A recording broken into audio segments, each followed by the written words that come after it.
ভাইয়া আমার, আখেরাত তো অনেকগুলো ঘাঁটি। এক নম্বরে হচ্ছে জান কবজ হওয়া, মৃত্যু, এরপরে কবর, এরপরে হাসরের মাঠ, এরপরে মিজান, এরপরে ফুলসিরাত, এরপরে জান্নাত জাহান্নাম, এবং এক একটা হাজার হাজার বছরের লম্বা ঘাটি। বন্ধু আমার, শুধুমাত্র কসম আল্লাহর, কোনো ব্যক্তি যদি বেঈমান, কাফের, মুশরিক, নাফরমান, পাপী জিন্দিগি নিয়া মৃত্যু পর্যন্ত পৌঁছে, খোদার কসম শুধু মৃত্যুর যন্ত্রণা, শুধু জান কবজের যন্ত্রণা, আল্লাহর কসম এটুকুই সহ্য করার ক্ষমতা তার থাকবে না। এই জান কবজের যন্ত্রণার সামনে তার 60 বছরের দুনিয়া যা ভোগ করছিল, মজা করছিল, 1 সেকেন্ডে ভুলে যাবে। ইমানদার, আমি শুধু এই কথাটাই এখন শুনাইতে চাই। এই তর্জমাটা বললে আমার কথা শেষ। এটাই আমার বক্তব্য। ভাইয়া, কবরে লম্বা সময় থাইকা কি কষ্ট পাইবা? বেনামাজি সন্তান, হারাম উপার্জনকারী বাবারা, বেপর্দা মা বোন, সেটা তো লম্বা বিষয়। হাসরের মাঠ কি পরিমাণ লম্বা, মিজানের পাল্লার সময়টা কি পরিমাণ কঠিন হবে, আমল নামাটা যখন বাম হাতে দেয়া হবে তখন কি পরিমাণ চিৎকার করবে। ফুলসিরাত পার হতে 30,000 বছরের রাস্তা, এই অন্ধকারাচ্ছন্ন রাস্তা কিভাবে পার হবে সে তো পরে লম্বা বিষয়। শুধু জান কবজের সময় মৃত্যুর, যেটাকে বলে রুহু কবজ হওয়া, মৃত্যুবরণ করা, এই কষ্টটাও তো সহ্য হইবে না, এই কষ্টটা তো সহ্য হবে। কোরআনুল কারীমের মধ্যে 4 জায়গায় আল্লাহ তাআলা মোট মৃত্যুর যন্ত্রণার কথা বলছেন। 1 নম্বর, ওয়াজাআত সাকরাতুল মাউতি বিল হক যালিকা মা কুনতা মিনহু তাহিদ। রব্বুল আলামিন বলেন, বান্দা শুনে নাও, সত্য সত্যই মৃত্যুর যন্ত্রণা আসবে। সাকরাতুল মাউত বলে এটাকে। মৃত্যুর যন্ত্রণা মানে এই জান কবজের সময়, রুহু কবজের সময়ের যন্ত্রণা, মৃত্যুর সময়ের যন্ত্রণা। কোরআনুল কারীমের মধ্যে আল্লাহ বলেন, ওয়ালাউ তারা ইযিয যালিমুনা ফি গামারাতিল মাউত। আল্লাহ বলেন, শোনো বান্দা, আল্লাহর নবীকে বলেন, বন্ধু আপনি যদি একটা নজর দেখতেন জালেমের মৃত্যু যন্ত্রণা কতটা ভয়ানক হবে। ইযিয যালিমুনা ফি গামারাতিল মাউত ওয়াল মালাইকাতু বাসিতু আইদিহিম। ফেরেশতারা ওই নাফরমান পাপীকে ডাক দিয়ে বলবে, হাত বাড়িয়ে বলবে ফেরেশতারা, আখরিজু আনফুসাকুম, হে অসৎ আত্মার রূহ, এই নাফরমানের শরীর থেকে বের হও। বের হতে চাইবে না, সারা দেহের মধ্যে নাফরমানের রূহ দৌড়াবে। মালাকুল মউত আজরাইল একটা টান দিয়ে যখন রূহটাকে ছিঁড়ে বের করবে, কলিজা থেকে বের করবে, একটা টানে কণ্ঠনালীর কাছে চলে আসবে।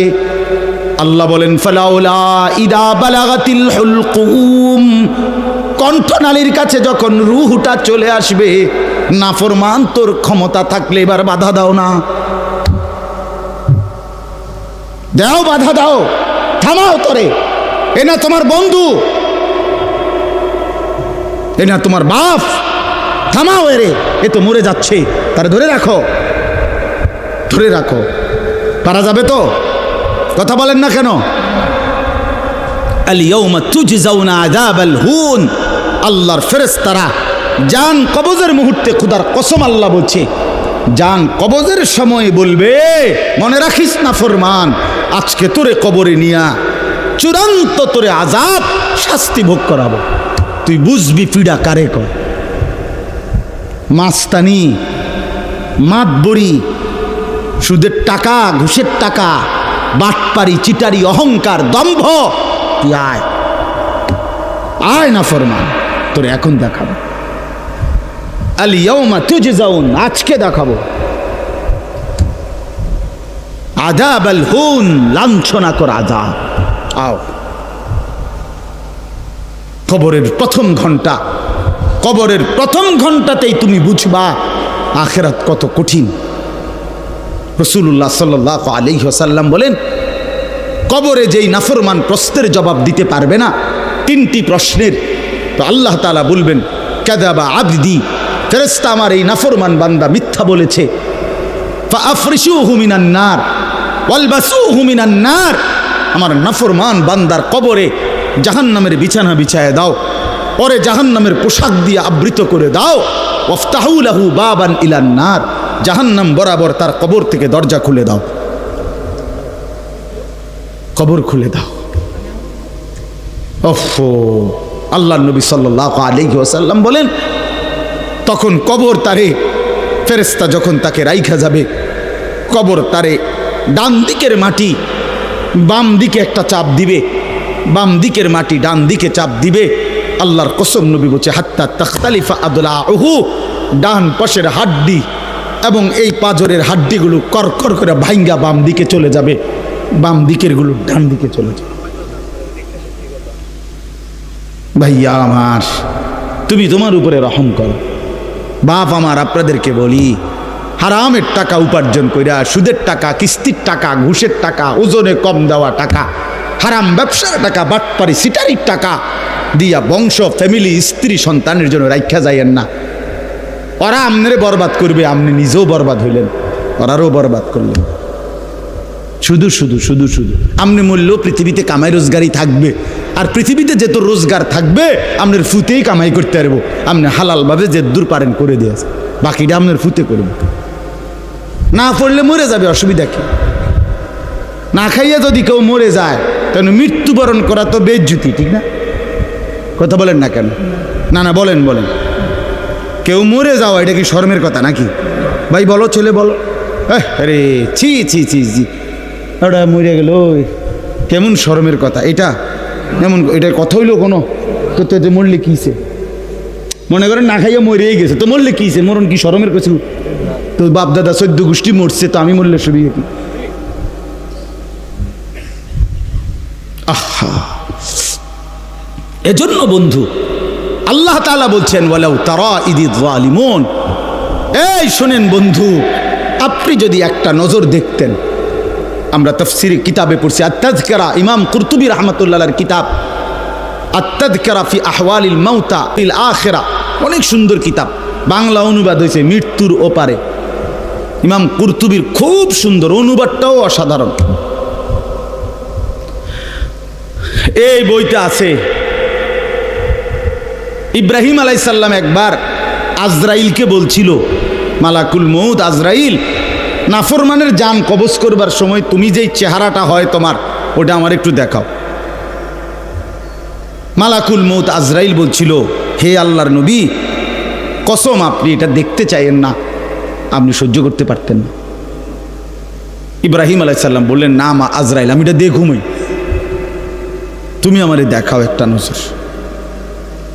মালাকুল মউত আজরাইল কোনো পাপী ব্যক্তির জান কবজের সময় যেই বিভৎস কুৎসিত আকৃতি ধারণ করে, আল্লাহর কসম ওই আকৃতি যখন ধারণ করছেন ইব্রাহিমের সামনে, ইব্রাহিম নবী সাল্লাল্লাহু আলাইহি সাল্লাম একটা চিৎকার মাইরা বেহুশ হয়ে গেছে। লম্বা সময় পরে যখন হুঁশ আসছে, তো আমি নিজে পড়ছি কিতাবে, আরবি কিতাবে, ইব্রাহিম আলাইহিস সালাম আল্লাহকে বলছে, আয় আল্লাহ, আপনার জাতের কসম মাওলা, কোন নাফরমান পাপী তার কবরের আযাব, আখিরাতের আযাব, জাহান্নামের আযাব কিছুই লাগবে না, শুধু মালাকুল মউত আজরাইলের এই বিভৎস দৃশ্য যদি সে একবার দেখে, তো তার 60 বছরের নাফরমানির শাস্তির জন্য এটাই যথেষ্ট।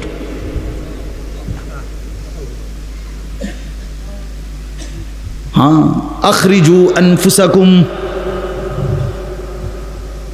এখানেও আল্লাহ তাআলা এই কথাটা বলছে, ফালাউলা কাল্লা ইদা বালাগাতিত তারাকিয়া।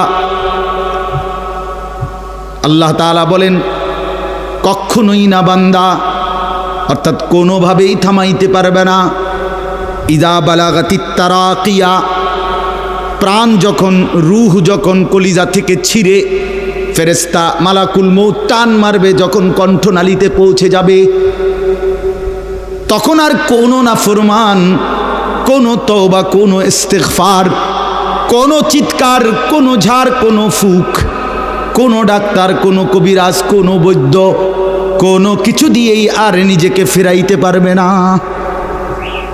ইদা বালাগাতিত তারাকিয়া,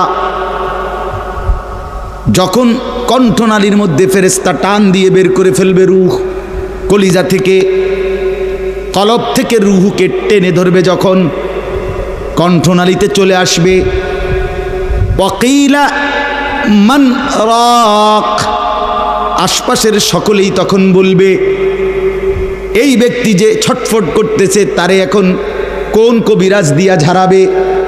সবাই ডাক্তার, কবিরাজ, বৈদ্য, ওঝা খুঁজবে, দেখো না কার কে পরিচিত আছে, ডাকো, আরে বাঁচাইবার চেষ্টা করো।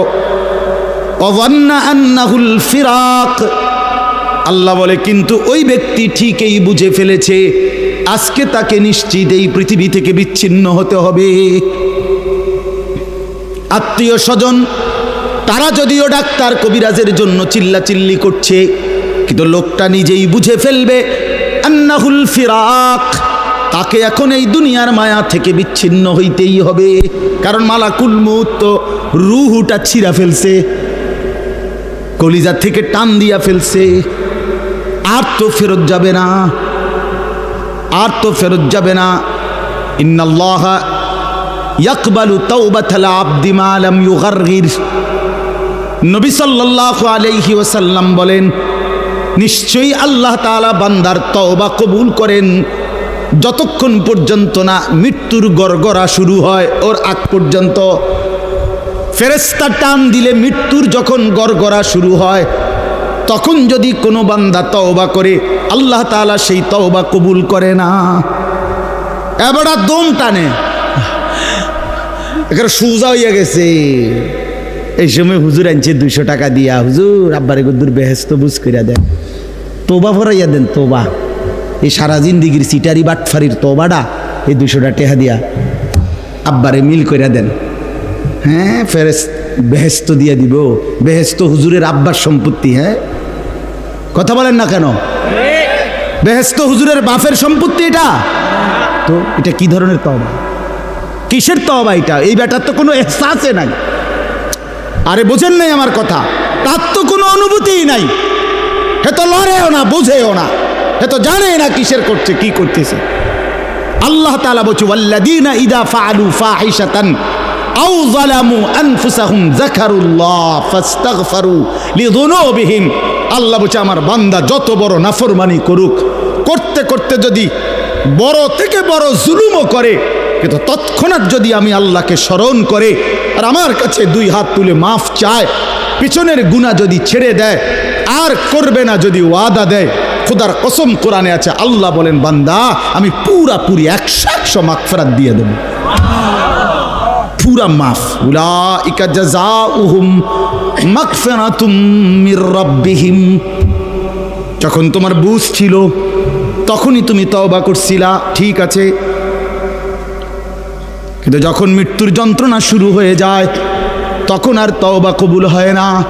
ওয়ালাইসাতিত তাওবাতু লিল্লাযীনা ইয়ামালুনাস সাইয়্যাত হাত্তা ইযা জাআ আহাদাহুমুল মাউতু ক্বালা ইন্নী তুবতুল আন।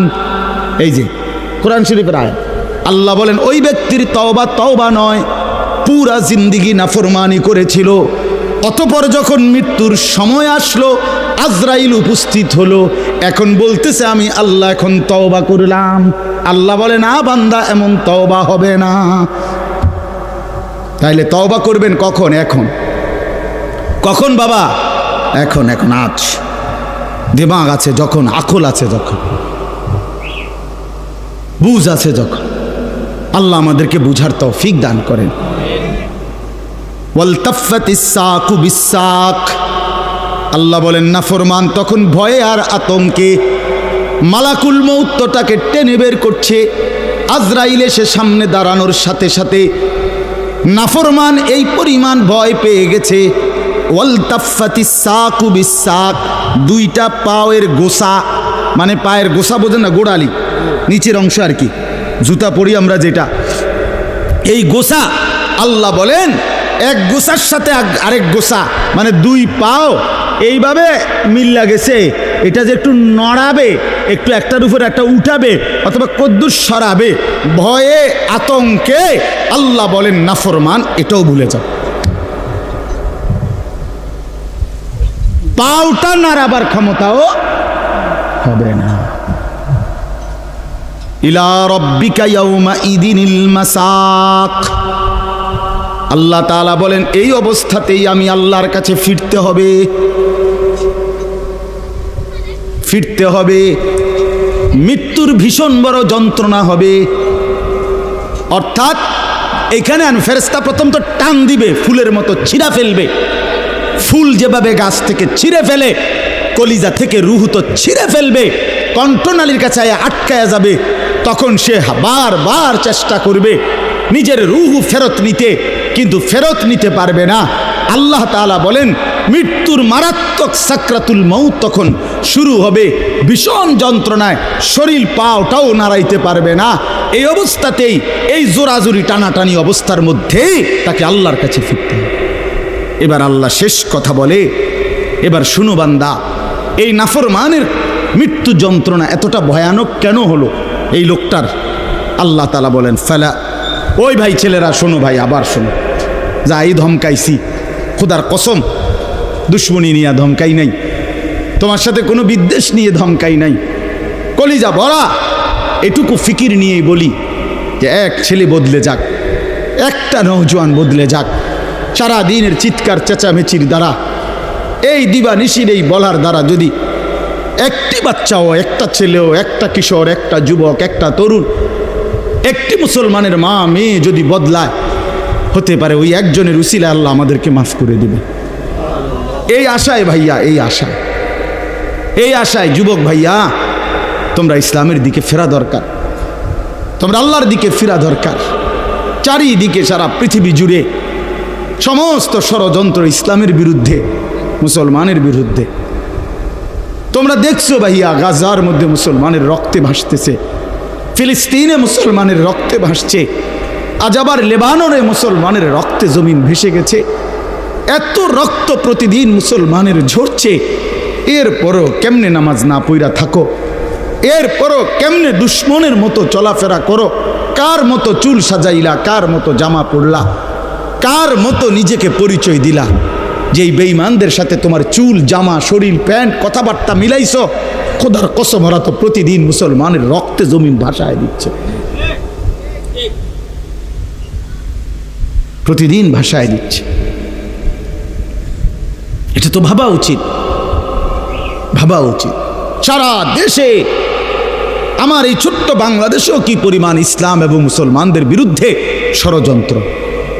আমি গত আগস্ট মাসে উত্তরবঙ্গ ছিলাম, 40 দিন দাওয়াত তাবলিগের সফরে, আল্লাহর রাস্তায় মেহনতে 40 দিন এক চিল্লা সফরে ছিলাম। জুলাই মাসের 31 তারিখ থেকে সেপ্টেম্বরের 9 তারিখ পর্যন্ত।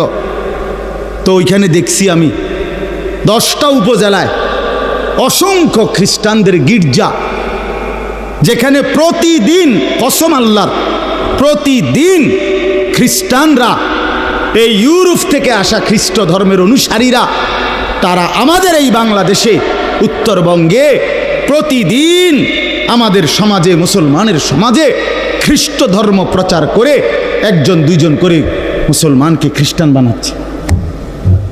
আমি নিজ চোখে দেখছি, কমপক্ষে 50টা গির্জা দেখছি একটি জেলার মধ্যে। 40 দিন 26 জন সাথী দাওয়াত তাবলীগের নিসবতে রাত দিন আলহামদুলিল্লাহ আল্লাহ করাইছে, মেহনত করছে। 16 জন আলেম ছিল আমাদের জামাতে। 40 দিন পরে আলহামদুলিল্লাহ কাকরাইলে যখন আমরা, এই দিনাজপুর এক জেলা থেকে জামাত বের হইছে, আল্লাহই করাইছেন, আল্লাহর দয়ায় পরবর্তীতে আমাদের এই জামাত আমরা নিয়ে আসছি। 40 দিনের জন্য আবার বের হইছে শুধু দিনাজপুরের, আমরা যেটুকু অঞ্চলে মেহনত করছি ওই থেকে 950 মানুষ, 63টা জামাত। আলহামদুলিল্লাহ আল্লাহ করাইছে, আল্লাহ করাইছে। তো এজন্য বললাম, প্রতিনিয়ত আমাদের পার্বত্য চট্টগ্রামের হালাত খবর নেন, কি হচ্ছে। একদিন ঘুম থেকে শুনবেন উঠে পার্বত্য চট্টগ্রাম আর আমাদের কাছে নাই। গোটা বাংলাদেশে, পুরা বাংলাদেশ যত বর্গ মাইল, এর 3 ভাগের 1 ভাগ হলো পার্বত্য চট্টগ্রামের 3টা জেলা। বুঝেন নাই কথাটা আমার? সারা বাংলাদেশের আয়তন যেদূর, ওইটা যদি 3 ভাগ করে, শুধু 3 জেলা, রাঙ্গামাটি, খাগড়াছড়ি, বান্দরবন, পার্বত্য চট্টগ্রামের এই 3 জেলাই 1/3 বাংলাদেশের। বুঝেন হিসাব? হ্যাঁ, পুরা উত্তরবঙ্গ প্রতিদিন কাফের কাদিয়ানি, প্রত্যেক দিন তারা মুসলমানদেরকে কাদিয়ানিতে বানানোর জন্য তাদের কার্যক্রম করছে, অসংখ্য মানুষ।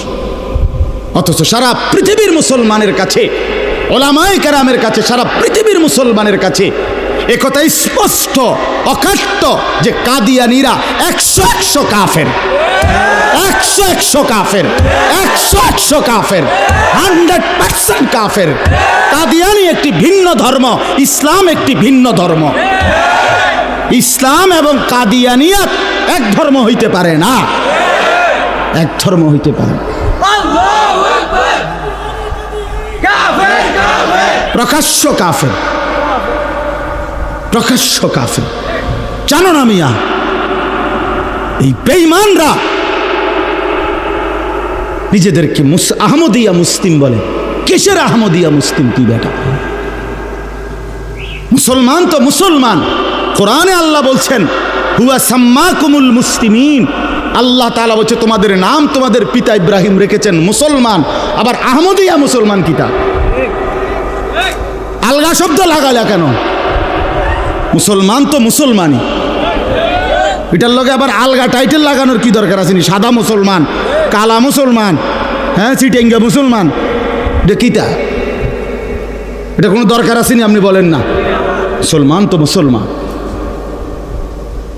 ওয়ামান আহসানু কাওলাম মিম্মান দা ইলাল্লাহ ওয়া আমিলা সালিহান ওয়া ক্বালা ইন্নানি মিনাল মুসলিমিন। এই যে আল্লাহ বলছে সর্বোত্তম মানুষ, সর্বশ্রেষ্ঠ মানুষ হলো 3 ব্যক্তি। 1 নম্বরে যে মানুষকে আল্লাহর দিকে ডাকে, 2 নম্বরে যে যাবতীয় নেক আমল করে, 3 নম্বরে সর্বদাই যে নিজেকে মুসলমান পরিচয় দেয়। কি পরিচয় দেয়? আমি মুসলমান, নাকি আমি ঢাকাইয়া মুসলমান, আমি মুসলমান, খাস খালাস। আল্লাহ আমাদেরকে মাফ করে দেন।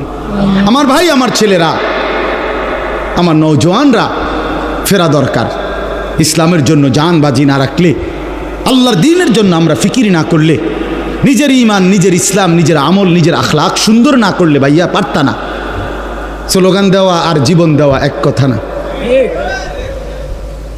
স্লোগান দেওয়া সহজ ভাইয়া, তো দুশ্মনের মোকাবেলায় দাঁড়ানো কঠিন, কঠিন। এই জন্য ভাই, নিজের কলিজার ভিতরে যদি ঈমান না থাকে, আখিরাতের ফিকির না থাকে, কপালে যদি সেজদা না থাকে, তুমি কাফেরের মোকাবেলায় দাঁড়াইতে পারতা না, মাহাদির পক্ষে থাকতে পারতা না, দাজ্জালের বিরুদ্ধে লড়তে পারতা না। আল্লাহ আমাদের প্রত্যেকটা যুবককে মাহাদির সৈনিক বানিয়ে দেন। শেষ কথা হলো এটাই বলতেছিলাম, কেন মৃত্যু যন্ত্রণা হবে, জান কবজের কষ্ট হবে কার? আল্লাহ বলেন কেন? এই ফালা সাদ্দাকা ওয়ালা সাল্লা। আল্লাহ বলেন কারণ হলো সে আমি আল্লাহর কথায় বিশ্বাস করে নাই, আমি আল্লাহর উপরে বিশ্বাস করে নাই, এবং ওয়ালা সাল্লা 5 ওয়াক্ত নামাজ আদায় করে নাই।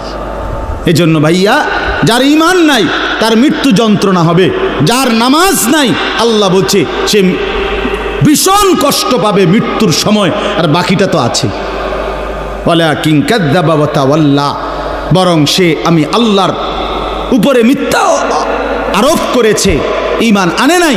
ওয়া তাওয়াল্লা, আমার প্রতিটা হুকুম থেকে মুখ ফিরাইয়া নিছে। আল্লাহ বলেন সুম্মা যাহাবা ইলা আহলিহি ইয়াতামাত্তা, আমার নাফরমানি করছে, আমার বিরুদ্ধাচরণ করছে, আমার হুকুমের উল্টা করছে, অথচ এর পরেও স্ত্রী সন্তান পরিবারের মাঝে গর্ব কইরা, অহংকার কইরা, আনন্দ ফুর্তিতে জিন্দিগি কাটাইছে। সিটারি, বাটপারি, অন্যায়, দুর্নীতি, অনিয়ম, নামাজ নাই, বন্দিগি নাই, হালাল হারামের পার্থক্য নাই, এরপরেও গড় সংসার বউ বাচ্চার মধ্যে এভাবে চলছে, মনে হয় যেন কোনো টেনশনই নাই। আল্লাহ বলেন এই অহংকারী, এই গাদ্দারির কারণে মালাকুল মউত আজরাইল যখন রুহু কবজ করবে তখন কলিজা থেকে রুহুটা ছিঁড়া ভিড়া এরপরে কবজ করবে। আল্লাহ আমাদেরকে মাফ করে দেন। আল্লাহ তাআলা শেষ বলেন, আমি যেটুকু পড়ছি, আউলা লাকা ফাআউলা সুম্মা আউলা লাকা ফাআউলা। আল্লাহ বলেন, বান্দা, এই বান্দা, আমি 4 বার বলছি বান্দা, 4 বার তোমার জন্য দুর্ভোগ, তোমার জন্য দুর্ভোগ, তোমার জন্য দুর্ভোগ, তোমার জন্য দুর্ভোগ। 4 বার আউলা লাকা ফাআউলা সুম্মা আউলা লাকা ফাআউলা। কয়টা হইল? 4টা। কেন 4টা কেন? 1, তোমার জান কবজের সময় তোমার দুর্ভোগ। 2, তোমার কবরে দুর্ভোগ। 3, হাসরের মাঠে দুর্ভোগ। 4, জাহান্নামে দুর্ভোগ।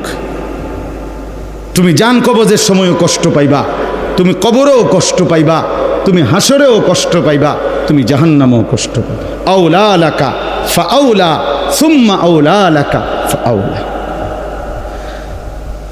আয়াহসাবুল ইনসানু আন ইউতরাকা সুদান। আল্লাহ তাআলা বলছে, মানুষ তুমি কি ভেবেছো আমি তোমাকে এমনি এমনি ছেড়ে দেব না? কি ভাবছো? এমনি এমনি অনর্থ কোন উদ্দেশ্য ছাড়াই আমি তোমার এমনি বানাইছি না। বান্দা ফাহাসিবতুম আন্নামা খালাকনাকুম আবাসান। আল্লাহ তাআলা বললেন, বান্দা তুমি কি এই ভেবেছো আমি তোমাকে বেহুদা বানাইছি? এ খাইবার ফুর্তি করবা, নাচবা গাইবা? না ভাইয়া, আল্লাহ তাআলা আমাদের প্রত্যেককে ঈমান দান করেন, তাকওয়া দান করেন, গুনাহ থেকে বাঁচবার মতো হিম্মত দান করেন। আল্লাহ তাআলা আমাদের প্রত্যেককে 5 ওয়াক্ত নামাজ জিন্দেগি সুন্দর করার তৌফিক দান করেন। ইনশাআল্লাহ আল্লাহ তাআলা সবাইকে কবুল আর মঞ্জুর করেন। নওজোয়ান ছেলেরা সহ সবাই মেহেরবানি করে মনোযোগের সাথে হযরত বয়ান করবেন। হযরত আমারও অনেক বেশি শ্রদ্ধেয়। ইনশাআল্লাহ হযরতের বয়ান মনোযোগ দিয়ে শুনে দোয়া করে এরপরে আমরা যাওয়ার চেষ্টা করি। আল্লাহ তাআলা সকলকে উত্তম তৌফিক দান।